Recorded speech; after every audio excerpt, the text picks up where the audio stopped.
সামাজিক হিউমিলিয়েশনটা নেওয়া যায় না স্যার। অন্ন চাই, প্রাণ চাই, আলো চাই, চাই মুক্ত বায়ু, চাই বল, চাই স্বাস্থ্য, আনন্দ উজ্জ্বল পরমায়ু। রবীন্দ্রনাথের এবার ফিরাও মোরে কবিতার কথাগুলোই যেন গুমড়ে মরছে চাকরিহারাদের মনে। আমাদের আপনার সূক্ষ্ম কারিগরি দিয়ে সাজানোর জন্য ধন্যবাদ। সূক্ষ্ম কারিগরির ধারা যা সোনাকে বানায় সেনকো। সেনকো, আনন্দের ধারা। নেই খাবার, নেই জল, একটু খাবারের জন্য দাঁড়াতে হচ্ছে লাইনে। তো এখন স্কুলে মিড ডে মিলের ডিউটি দেওয়ার কথা, বাচ্চারা লাইন করে দাঁড়ায়, আমরা সুষ্ঠুভাবে তাদেরকে খাওয়া দাওয়ার বন্দোবস্ত করি, সেগুলো করার কথা, ক্লাস নেওয়ার কথা, সেখানে আমাদের দাঁড়াতে হচ্ছে, খেতে হচ্ছে। ক্লাসরুমে যাদের শিক্ষা দেওয়ার কথা, স্কুল থেকে ফিরে বাড়িতে যাদের নিশ্চিন্তে ঘুমানোর কথা, তারা সোমবার রাতে ঘুমিয়েছেন এসএসসি ভবনের সামনে কাগজ বা পলিথিন পেতে। আর সকাল হতেই হাতে বাটি নিয়ে দাঁড়িয়েছেন জুনিয়র ডক্টরস ফ্রন্টের দেওয়া খিচুড়ির লাইনে। প্রাতিষ্ঠানিক দুর্নীতির শিকার হয়ে চাকরি হারিয়ে আর খিচুড়ির লাইনে দাঁড়িয়েছেন শিক্ষকরা।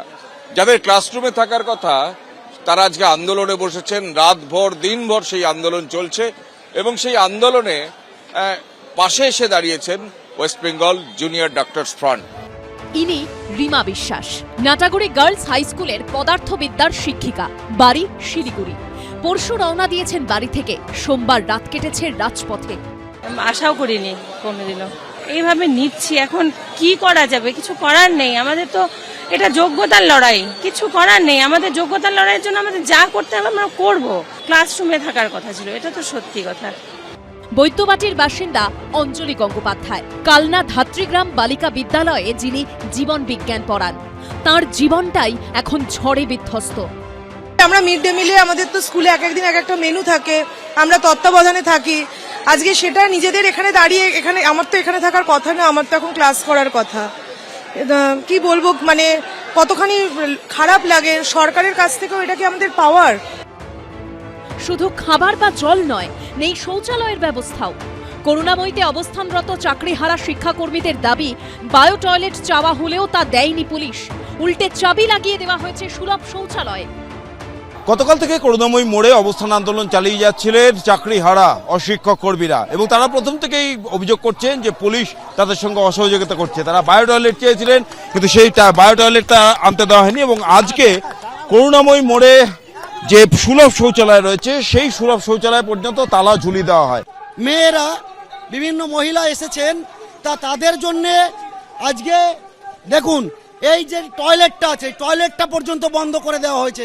তাহলে আমরা কোথায় যাব?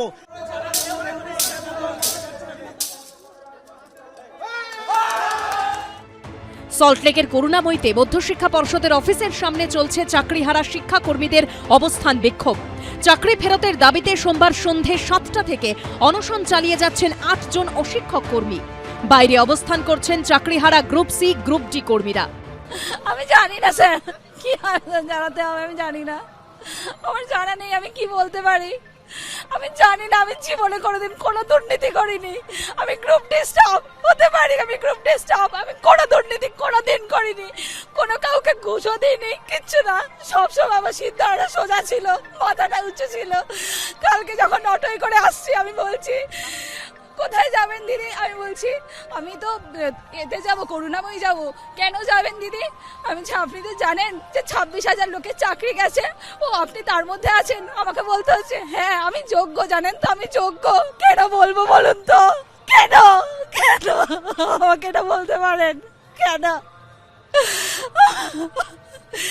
সামাজিক হিউমিলিয়েশনটা নেওয়া যায় না স্যার, এই যে সামাজিক হিউমিলিয়েশনটা নেওয়া যায় না। কি হওয়ার কথা ছিল, কি হলো?